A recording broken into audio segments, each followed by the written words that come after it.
के सामने एक बात को रखना चाहता हूँ, एक संदेश लेकर आया हूँ मैं आपके लिए। वो ये है कि परमेश्वर के वचन में जब हम पढ़ते हैं परमेश्वर के व्यक्तित्व के संबंध में, दुनिया के लोग कई बार विचार करते हैं कि परमेश्वर व्यक्ति कैसे हो सकता है। परमेश्वर तो एक शक्ति है, एक भयानक, एक ऐसा परमेश्वर होगा जो एक शक्ति के समान होगा, लोग उससे डरते होंगे। मतलब परमेश्वर के हाथों में कुछ तो होना चाहिए, कुछ तो होना चाहिए। वो उसके हाथों में कुछ तो ऐसी धारदार चीजें होनी चाहिए, उसके हाथों में कुछ तो ऐसा चीज होना चाहिए जैसे वो परमेश्वर लगे। उसका बड़ा सा मुकुट होना चाहिए, उसे उसका बॉडी अच्छे से मसल होना चाहिए, या फिर अनेक प्रकार की चीजों को हम जब नोटिस करते हैं दुनिया के लोग ऐसा सोच विचार में अपने रखते हैं। क्या सच में परमेश्वर ऐसा होता? जब हम बाइबल में पढ़ रहा था मैं कि कई बार तो देखते हैं कि लोग क्या सोचते हैं कि हम बाइबल से सीखते हैं एक मूर्ति को कोई व्यक्ति नहीं होता है, मूर्ति कोई व्यक्ति नहीं होती है, वो एक मूर्ति होती है। वैसे ही क्योंकि ना तो वह कुछ जानती है ना अनुभव कुछ कर सकती है, कि ना ही कि वो हिल डुल भी नहीं सकती, ना वो खा सकती है ना ही पी सकती है। हमारा परमेश्वर एक ऐसा व्यक्ति है जो जीवित है, जिसमें अद्भुत गुण है। हमारा परमेश्वर एक ऐसा व्यक्ति है जिसमें अद्भुत गुण है। उन गुण के भविष्य में हम जब पढ़ते हैं परमेश्वर एक व्यक्ति है, वह कोई उसको वो अनुभव कर सकता है। वैसे ही जैसे कि हम भी अनुभव कर सकते हैं, हमारे हम जब सोचते हैं जो चाहे कर सकते हैं, जैसा चाहे जी सकते हैं। वैसे ही परमेश्वर ने हमारे अंदर ये गुण डाला है। तो परमेश्वर भी एक ऐसा परमेश्वर है जो चाहे अपनी इच्छा के अनुसार कर सकता है। और परमेश्वर बाइबल में ऐसा हम पढ़ते हैं कि परंतु यहोवा यहाँ पर पढ़ते हैं कि यहोवा सर्वदा का एक परमेश्वर है, क्योंकि यहोवा वास्तव में परमेश्वर है, जीवित परमेश्वर और सदा के राजा वही है। जीवित परमेश्वर और सदा का राजा वही परमेश्वर है। हम जब बाइबल में पढ़ते हैं कि वो जीवित परमेश्वर है, सदा का राजा परमेश्वर एक वही है, उसको छोड़ कोई नहीं, तो मूर्ति में कैसे समा सकता है? वो किसी ऐसी वस्तु में कैसे समा सकता है जिससे हम कहते हैं कि ये ऐसा भगवान होना चाहिए, ऐसा ईश्वर होना चाहिए, जिससे कि हम इन बातों को देखते हैं। ऐसा परमेश्वर नहीं हो सकता। परमेश्वर एक व्यक्ति है। यहाँ पर जब मैं पढ़ रहा था परंतु यहोवा वास्तव में परमेश्वर है, वो जीवित परमेश्वर है, सदा का राजा वही है।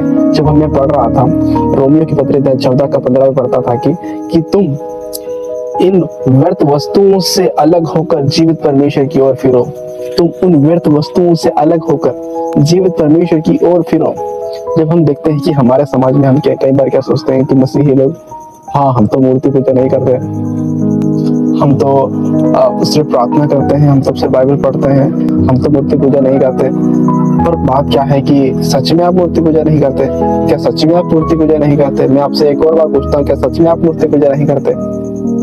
कौन कहता है नहीं करते? हम अपने फोन को घंटों लिए हुए बैठ जाते हैं, जबकि हमें वहां पर वचन से या फिर कुछ ऐसी जानकारी रिसर्च कर सकते हैं, या फिर उसके द्वारा हम अपने दोस्तों से बातचीत कर सकते हैं। वो तो एक हमारी जरूरत है, पर उसके अलावा हम ज्यादा से ज्यादा समय उन गतिविधियों की ओर ले जाते हैं जिनका हमें नहीं करना चाहिए। हमें अपना ज्यादा ध्यान उस तरफ नहीं ले जाना चाहिए। तो कई बार हम अपनी व्यवसाय, अपने काम काज में उलझ जाते हैं कि हमें ये करना है, वो करना है, इतना सारा पैसा बढ़ाना है, बनाना है, हमें कुछ ना कुछ तो करना ही है। हम वही सोचते हैं और हम अपने व्यवसाय, अपने काम को मूर्ति पूजा बना देते हैं। सबसे ज्यादा पहला स्थान उसको देते हैं। हम कई बार क्या करते हैं कि हम अपने दोस्तों के साथ ज्यादा समय बिताने लग जाते हैं।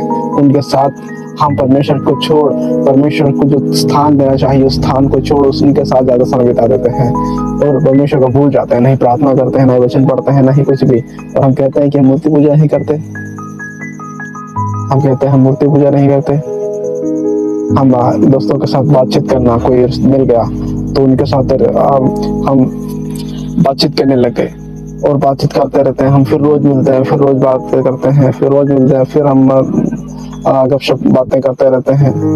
हम ऐसा ही परमेश्वर के विषय में उनके साथ अपने आप को, अपना जो अलगाव जो परमेश्वर की ओर से हमें मिला, अलग किया गया। वचन बाइबल हम सिखाते हैं कि कलीसिया जो हम यूनानी भाषा में और पढ़ते हैं तो वहाँ पर एक्लीसिया शब्द आता है।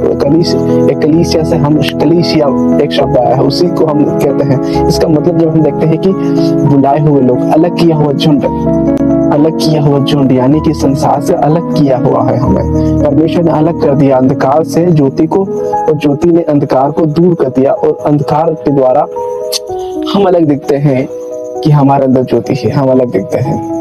तो यही मैं आपके सामने बात कर रहा था कि जब हम बाइबल में पढ़ते हैं कि प्रभु यीशु मसीह कहता है कि जो कोई मुझसे ज्यादा अपने माता या बेटे या पत्नी या फिर बच्चों को प्यार करे तो वो मेरे योग्य नहीं है, मुझसे प्यार नहीं करता, यानी कि वो मेरे लायक नहीं, ऐसा करके कहते हैं। इसका मतलब ये नहीं है कि हमें उनसे छोड़ देना है, उनसे प्यार ही नहीं करना, उनसे नफरत करना है, ऐसा नहीं है।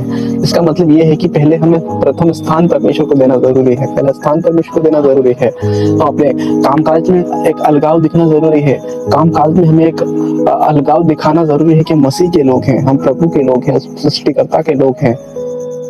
हम अपने सोशल मीडिया पे अलगाव दिखना जरूरी है, अपने फोन में अलग दिखना जरूरी है, अपने दोस्तों के विषय में अलग, बीच में अलग दिखना जरूरी है, उनके संगति के, उनके साथ जब हम मिलते हैं उनके बीच में हमें एक अलग दिखना जरूरी है, अपने परिवार में अलग दिखना जरूरी है, हमें अपने समाज में दिखना अलग जरूरी है, हम अपने रिश्तेदारों के बीच में अलग दिखना जरूरी है, हम अपने जब काम करने जाते हैं वहाँ अलग दिखना जरूरी बात है। हमें अलग दिखना है। क्या हम परमेश्वर से मांगते रहते हैं, भीख मांगते रहते हैं कि परमेश्वर हमें गाड़ी दे दे, परमेश्वर हमें घर दे दे, परमेश्वर हमें पैसा दे दे, परमेश्वर हमें चंगाई दे दे, परमेश्वर हमें वो दे दे, परमेश्वर ये दे दे दे दे दे दे ला, बस मांगते रहते हैं, बस मांगते रहते हैं। पर क्या अपने अपने जीवन के विषय में मैं कल इस बात को नोटिस कर रहा था और पढ़ रहा था, और हमने सुना कि हम हमारे आत्मा के लिए क्या मांगते हैं। हम अपने शरीर की चीजों के लिए तो मांगते रहते हैं कि दे दे परमेश्वर, दे दे परमेश्वर, दे दे, पर क्या हमने अपनी आत्मा के लिए क्या मांगा है? इस बारे में क्या आपने कभी सोचा है? मैं ये आपको निर्णय और आपके विचार दे रहा हूँ कि आज ही प्रभु की ओर आए, अपने आत्मिक चीजों के लिए मांगे, परमेश्वर की ओर आए, परमेश्वर के अस्तित्व, परमेश्वर के व्यक्तित्व को समझें और परमेश्वर के विषय में जाने, गंभीर होकर उसकी ओर आए। और परमेश्वर कहता है कि देख यहोवा परमेश्वर की दृष्टि सारी मन पृथ्वी पर इसीलिए फिरती रहती है कि जिनका मन उसकी ओर निष्कपट रहता है, उनकी सहायता में वह अपना सामर्थ्य दिखाता है। जिनका मन निष्कपट, यानी कि कोई लालच या फिर कोई स्वार्थ नहीं होता है कि परमेश्वर की ओर आए तो हमें कुछ मिलेगा, परमेश्वर की ओर आए तो हमें सब कुछ मिलेगा, ऐसा करके स्वार्थ नहीं रखना जरूरी है। वो निस्वार्थ, जैसे कि हम अपने बच्चों को मांगने से पहले उनको जो क्या चाहिए वो देते हैं, वैसे ही परमेश्वर हमें देगा। पर हमें निस्वार्थ रहना है, बिना स्वार्थ के परमेश्वर की ओर आकर उसकी आज्ञाओं को मानते हुए चलना है, परमेश्वर के अस्तित्व को मानते हुए चलना है, परमेश्वर के व्यक्तित्व को सच्चाई से थामे रहना है। परमेश्वर है जो था और जो आने वाला है, जो आप सबसे प्यार करने वाला परमेश्वर है। परमेश्वर के नाम की स्तुति हो। इन बातों के द्वारा आप कुछ समझे परमेश्वर के